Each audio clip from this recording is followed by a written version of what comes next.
On air, online, and on demand. They say we offer simple answers to complex problems. We are the GCN Radio Network.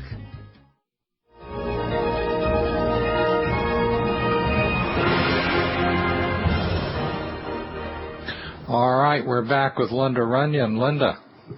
Okay, we were talking mostly about when we signed out there about dicing and slicing the pads raw.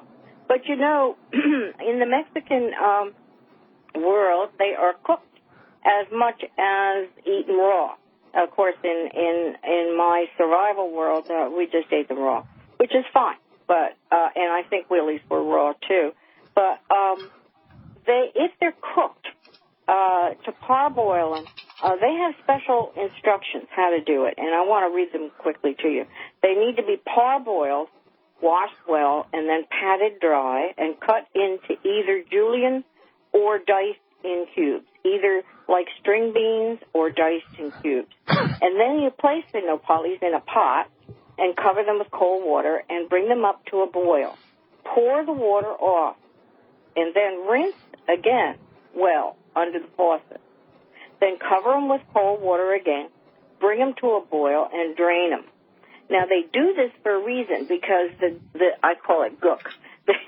they're sort of, cactuses are slimy, is the only word I could use, I guess, and they're very mucilagenic, and you get very used to eating them raw and such. But if you cook them, you get rid of all that.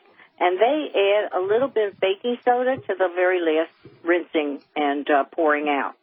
And that's the way that I found in my research. That's mostly to cook them, have them tender, and use them in everything from omelets, scrambled eggs, to they're even making ice cream out of nopales down in Mexico now. And they're very, very high in vitamin C, and they'll give you 32% of your daily need, which is incredible. But your prickly pear, now, that's wild, that I have a lot of experience with. I didn't know at the time, but now we've done the research and everything. Your prickly pear fruit is 16.6 grams of carbohydrate, which is very high. That's very high in carbohydrates to be eating something that high.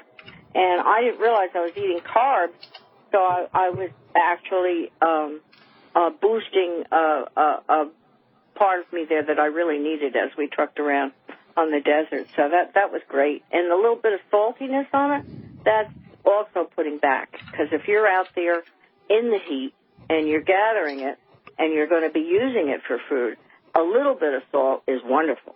But for heaven's sakes, if it's extremely salty, you'll know it.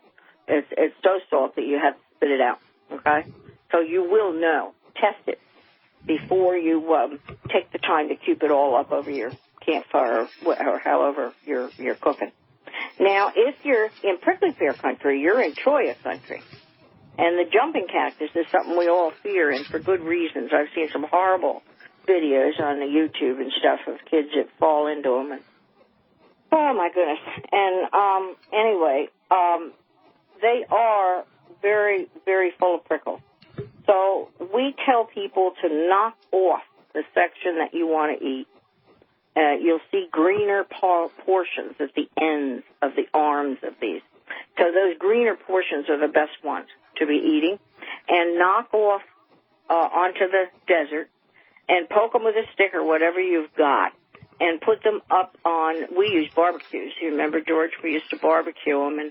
And this is how the Hohokam, the cavemen of the desert, literally ate them.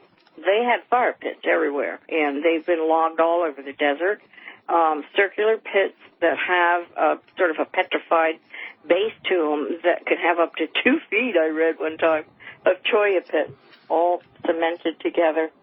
So what they did was build a fire in these pits, throw in a massive amount, and then they would take them out easily because the prickles are gone. But don't ever, ever set fire to a bush or try to think you can do that at the end of a bush, because we experienced 6 people.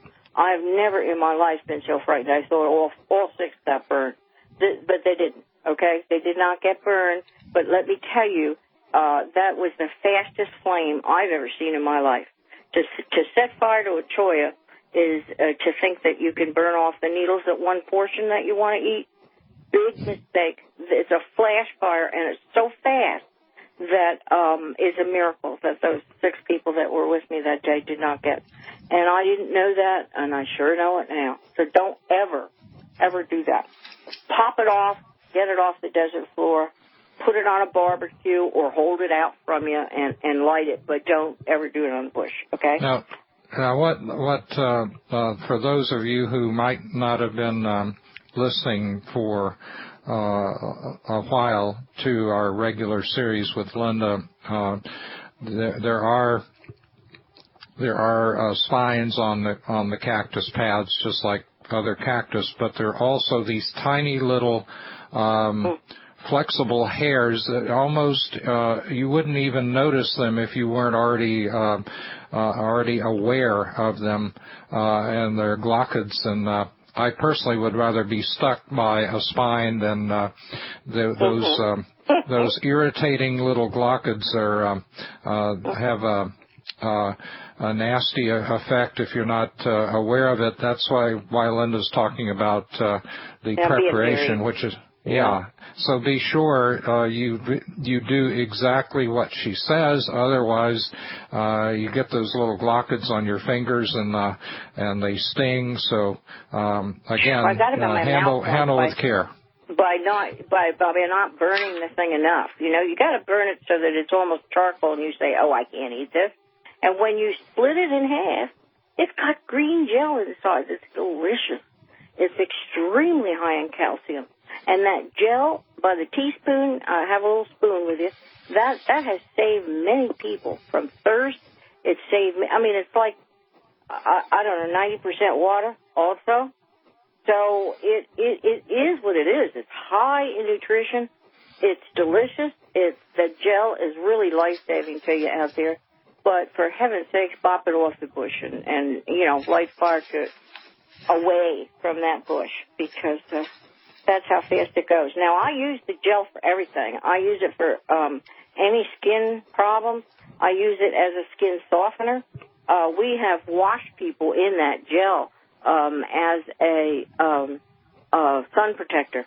We have literally, a prickly pear too. We've literally taken the pads and on purpose taken the skin off both sides and washed people in it, because it's a great protector of your skin.